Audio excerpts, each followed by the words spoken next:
আর এই যে কাদের মোল্লা, তার এমন দাপট যে তার হাত থেকে শাসক দলের বিধায়কই তো রেহাই পায় না, তো অন্য কেউ তো ছেড়াই দিন।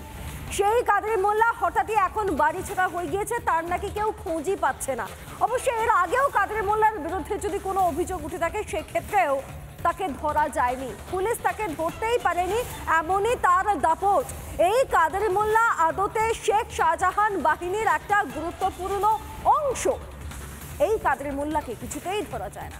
দেখুন কাদের মোল্লার দাপটে ভুগতে হয় শাসক দলকেও কিভাবে, দেখুন। কিছু ছেলেপুলে কাদের মোল্লার ওখান থেকেই কিছু ছেলেপুলে, আমি যখন পুজোর থেকে ফিরছিলাম তখন ওরা আমার গাড়িতে লাথি চড় ইট ফিট মেরেছিল। আইডেন্টিফাই করা যায়নি, কিন্তু কিছু কাদের মোল্লার লোকজন ছিল সেই সময়। ও অঞ্চল সভাপতি ছিল আর ওর বউ প্রধান ছিল, ফলে রাজনৈতিক ক্ষমতা ওর হাতেই ছিল, আমাদের হাতে ছিল না। কাদের মোল্লার হাতেই ছিল রাজনৈতিক ক্ষমতা, অন্য কারো হাতে ছিল না। এই কথা কে বলছেন এই মুহূর্তে দাঁড়িয়েও যিনি সিটিং এমএলএ অর্থাৎ সন্দেশখালীর যিনি বর্তমান বিধায়ক, তিনি পর্যন্ত বলছেন, তিনি কিন্তু তৃণমূলেরই বিধায়ক, এবং তিনি বলছেন সমস্ত ক্ষমতার হ্রাস কার হাতে ছিল, এই কাদের মোল্লার হাতে। তাকে কেউ কিছু বলতেই পারে না।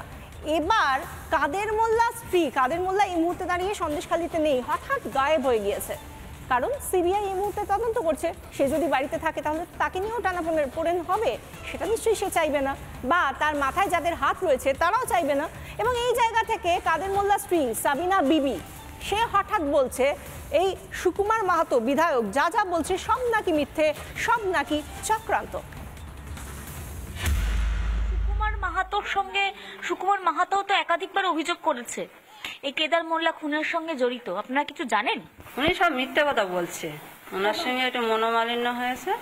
উনি তো আইএসএফ, বিজেপি এইসব বিরোধী দল নিয়ে উনি চলে, এবারে চলে সেইগুলো হচ্ছে ইনি হচ্ছে বলতে যায়, ওই জন্য একটু মনোমালিন্য হয়েছে, ওই জন্য ও বলছে। শাহজাহান কাদের মোল্লা সেদিনকার ছিলই না, না সব কিছু মিথ্যে। উনি হিন্দু মুসলমান নিয়ে চলে, সবাই ভালোবাসে। কিন্তু এই কাদের মোল্লাকে পুলিশ কিছুতেই ধরতে পারে না। বিধায়ক পিটিয়েও 7 খুন মাফ কাদের মোল্লার। এই কাদের মোল্লার শক্তি দেখে তো অবাক হতে হয়।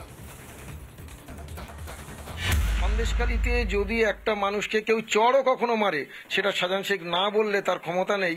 একটা সময় এখানকার এতটা দুর্দণ্ড প্রতাপ নেতা ছিল যে তার একটা মানুষের যদি একটা চড়ও কাউকে মারে সেটা ওনার অনুমতি ছাড়া মারার ক্ষমতা ছিল না। আর এ তো এত বড় ঘটনা। কাদের মোল্লা কি করে এখন? কাদের মোল্লা তখন ছিল এখানকার অঞ্চল সভাপতি, প্রধান নিজেই, ওনার ওয়াইফ ছিল প্রধান, আবার উনি ছিল এখানকার যে কিষাণ মোর্চা আছে তৃণমূলের, সেই মোর্চার প্রেসিডেন্ট ছিল। হ্যাঁ, এখন উনি উপপ্রধান উনি নামে, কিন্তু প্রধানের সইটাও উনি করে দেয়। আপনি দেখতে পাবেন আমাদের হাটগাছি অঞ্চলের যত প্রধান সার্টিফিকেট দিয়েছেন কোনোটাতে প্রধানের সই আপনি পাবেন না, সবটাই কাদের মোল্লা, মানে অল ইন অল। দেখুন আমাদের এখানকার যে লোকাল এমএলএ ছিল মাননীয় সুকুমার মাহাতো মহাশয়, তাকেও মারলো। সুকুমার মাহাতো নিজে বলল কাদের এই খুনের সঙ্গে যুক্ত, তারপরেও কিন্তু আমাদের রাজ্য সরকার বুঝতে পারছে না। তিনি লোকাল এমএলএ, তিনি সবটাই জানেন যে এই 3টে মার্ডারের সঙ্গে একমাত্র আপনাদের চ্যানেলের মাধ্যমে আমরা দেখেছি, বাইট দিয়েছেন যে এখানকার একমাত্র কাদের মোল্লা এবং তার দল বলে এই খুনের সঙ্গে যুক্ত। কিন্তু আমাদের সরকার বলছে যে না, একদম ভালো ছেলে এরা, শাহজাহান শেখ ভালো ছেলে। কাদের মোল্লা অ্যারেস্ট কখনো হয়নি না, কাদের মোল্লা অ্যারেস্ট হয়নি, তো কখনো অ্যারেস্ট হয়নি, এবং তার নামটাও কেটে বাদ দিয়ে দিয়েছে। নানা ধরনের কন্টেন্ট দেখার জন্য লাইক করুন, শেয়ার করুন আমাদের ফেসবুক পেজ, সাবস্ক্রাইব করুন আমাদের ইউটিউব চ্যানেল। পাশাপাশি অন্যান্য ব্রেকিং নিউজের জন্য অবশ্যই চোখ রাখুন রিপাবলিক বাংলায়।